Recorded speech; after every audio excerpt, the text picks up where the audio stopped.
Halo semuanya, selamat datang di VLY Studio. Kembali lagi bersama saya, Vera Lois. Oke, kali ini kita akan membahas mengenai aturan pembuatan database.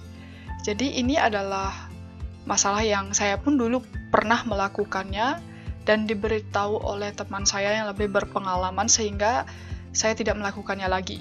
Ini memang sesuatu hal yang kecil, tetapi bukankah hal kecil akan bisa berdampak besar di kemudian hari? Seperti itu ya. Jadi ini menurut saya pantas untuk dibagikan kepada teman-teman supaya teman-teman tidak melakukan kesalahan seperti apa yang saya lakukan.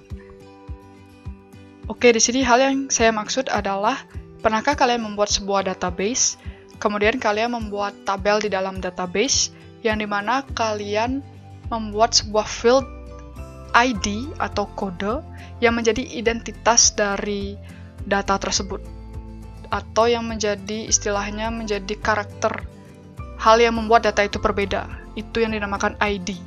Nah, di mana ID atau kode sebagai identitas data yang ada di tabel itu kalian buat dalam bentuk varchar, bukan dalam bentuk number. Jadi varchar itu maksudnya kita bisa menginputkan huruf dan angka di dalam satu buah field. Nah, sedangkan kalau kita buat number atau integer, ya kita hanya bisa menginputkan angka. Seperti itu maksudnya ya. Jadi, jika kalian pernah membuat sebuah ID yang bisa menginputkan varchar, mending kalian stop sekarang juga. Karena itu akan berdampak jika datanya nantinya banyak.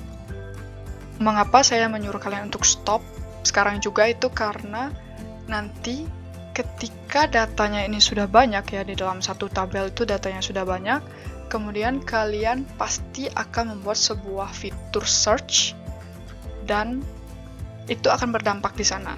Itu juga akan berdampak ketika kalian membuat sebuah form atau list data itu ya, yang list data, kemudian kalian select datanya dari database, kemudian kalian tampilkan dalam bentuk tabel di aplikasi kalian. Itu akan berdampak di sana. Nah, apa dampaknya?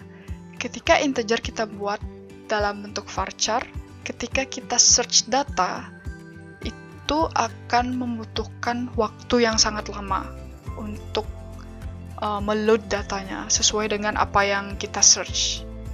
Nah, begitu juga ketika kita men-select data, kemudian kita buat ID-nya dalam bentuk varchar.